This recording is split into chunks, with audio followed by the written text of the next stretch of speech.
আমাদের ইফতার মাহফিল সম্পর্কিত যে সমস্ত আলোচনা সবাই এখানে আমাদের আলোচনা দিন আছেন আপনারা করবেন।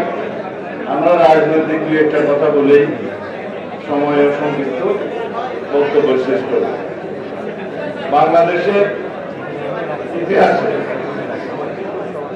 এই ভূখণ্ডের স্বাধীনতা প্রাপ্তির আগে থেকে এমনকি পাক ভারত উপমহাদেশের স্বাধীনতা সংগ্রামের ছাত্র আন্দোলনের ভূমিকায় ছিল প্রধান ভূমিকা। স্বাধীনতা সংগ্রামে, গণতান্ত্রিক অধিকার আদায়ের সংগ্রামে এবং মানুষের স্বাধিকারের সংগ্রামে সবসময় ছাত্র আন্দোলনের ভূমিকায় সবচেয়ে প্রাধান্য পেয়েছে এবং এটা ঐতিহাসিক গুরুত্ব অনেক। বাংলাদেশের বর্তমানে এসএসসিবাদ মুক্ত পরিবেশে আমরা এখন কথা বলছি, সেই পরিবেশ নিশ্চিত করার জন্য সবচাইতে বেশি এবং গুরুত্বপূর্ণ ভূমিকা রেখেছে গণ অধিকার পরিষদের পূর্বতন ছাত্র অধিকার পরিষদ। তারাই ফ্যাসিস্ট হাসিনাকে তাদের দাবি মানতে বাধ্য করেছে, কিন্তু শান্তিপূর্ণ আন্দোলনের মধ্য দিয়ে অবিরাম তারা হামলার শিকার হয়েছে, মামলার শিকার হয়েছে। নুরুল হক নূরের শরীরের কাপড় যদি খোলা হয় তাতে শুধুমাত্র আঘাতের চিহ্ন ছাড়া আর কিছুই পাওয়া যাবে না।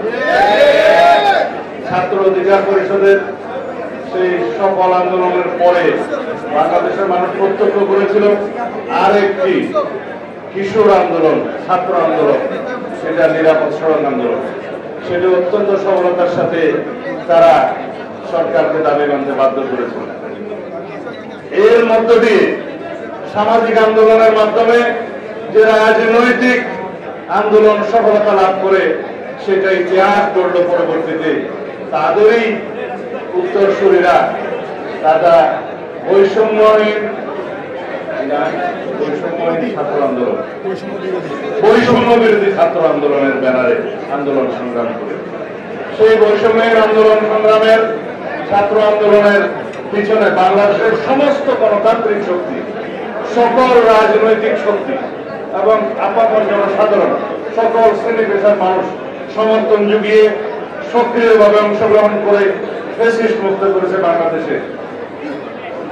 এই অবস্থায় আমরা ভবিষ্যৎ বাংলাদেশ কিভাবে দেখতে চাই তা তারা চিত্রাঙ্কন করে গিয়েছে।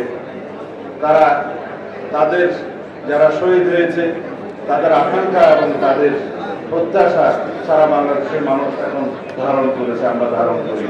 সেই প্রত্যাশাকে, সেই জন আকাঙ্ক্ষাকে এবং জুলাই আগস্টের গণবিপ্লবের সমস্ত প্রত্যাশা এবং আকাঙ্ক্ষাকে আমরা তুলে ধরে বাংলাদেশের আগামী দিনের প্রজন্মের, বর্তমান প্রজন্মের, তরুণ প্রজন্মের সমস্ত চাহিদাকে আমরা গুরুত্ব দিয়ে, অগ্রাধিকার দিয়ে আমাদের সমস্ত সংস্কার প্রস্তাবগুলো আমরা সাজিয়েছি। সরকার গঠিত সেই সমস্ত সংস্কার কমিশনগুলোর অনেক আগে বিএনপি আরো 1-1.5 বছর আগে 31তম সংস্কার প্রস্তাব বাংলাদেশের জনগণের সামনে উত্থাপন করেছে, প্রস্তাবনা আকারে আমরা রেখেছি। তার সাথে বর্তমান সংস্কার কমিশনের রিপোর্টগুলো যেগুলো এসছে, কিছু কিছু হয়তো নতুন প্রস্তাব এসছে, কিছু কিছু প্রস্তাবের সাথে আমরা হয়তো সবাই এখন নাও হতে পারি, কিন্তু অধিকাংশ প্রস্তাব বাংলাদেশের জনগণ ঐক্যমত পোষণ করবে বলে আমরা বিশ্বাস করি। সেই প্রস্তাবগুলোর উপরে যে সমস্ত প্রস্তাবগুলো আমরা হাতে পেয়েছি, হার্ড কপি পেয়েছি, সফট কপি পেয়েছি, সংস্কার কমিশনের সেই প্রস্তাবগুলোর উপরে আমরা আলাপ আলোচনা করছি, বিশ্লেষণ করছি। আমরা অতি শীঘ্র আমাদের রিপোর্টগুলো আমরা সংস্কার কমিশন, জাতীয় ঐক্যমত্য কমিশনের কাছে প্রদান করব, তারপরে আলাপ আলোচনা হবে।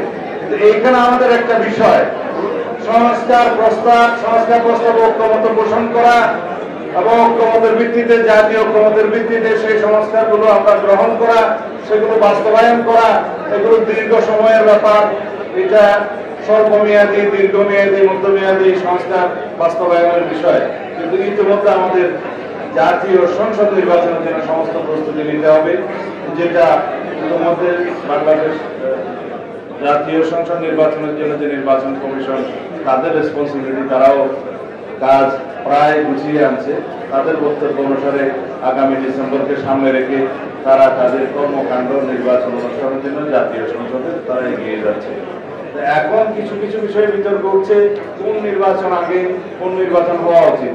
এই বিষয়ে আমরা আমাদের প্রস্তাবনা এবং মতামত বিভিন্ন ভাবে সরকারের কাছে, প্রধান উপদেষ্টার কাছে, জনগণের কাছে উত্থাপন করেছি।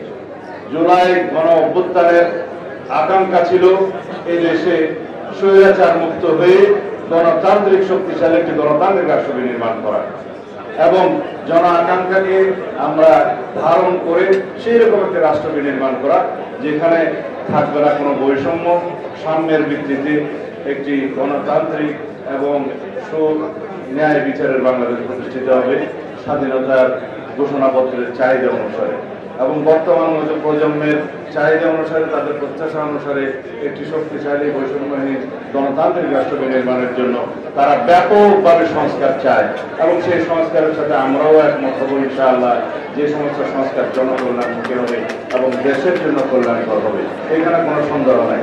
সুতরাং এই সংস্কার আলাপ আলোচনা প্রস্তাব গ্রহণ করা এগুলো চলতে থাকবে, কিন্তু আমাদেরকে জাতীয় সংসদ নির্বাচনের জন্য একটি সিদ্ধান্ত নিতে হবে। সেজন্য আমরা রোড ম্যাপ চাই, সেই রোড ম্যাপের প্রত্যাশা আমরা করেছি, বাংলাদেশের জনগণ করে। প্রধান উপদেষ্টার কাছে আমরা সেই বিষয়ে আমাদের সমস্ত আর্জি আমরা আলাপ আলোচনা করেছি, তিনি আমাদেরকে আশ্বস্ত করেছেন। শুধু একটি মাত্র বিষয়ে আমরা পরিষ্কার হতে চাই, তাহলে মাননীয় প্রধান উপদেষ্টা খুব শিগগিরই জনগণের চাহিদা অনুযায়ী জাতীয় সংসদ নির্বাচনের জন্য একটি পরিষ্কার রোডম্যাপ প্রদান করবেন। আপনাদের সবাইকে ধন্যবাদ।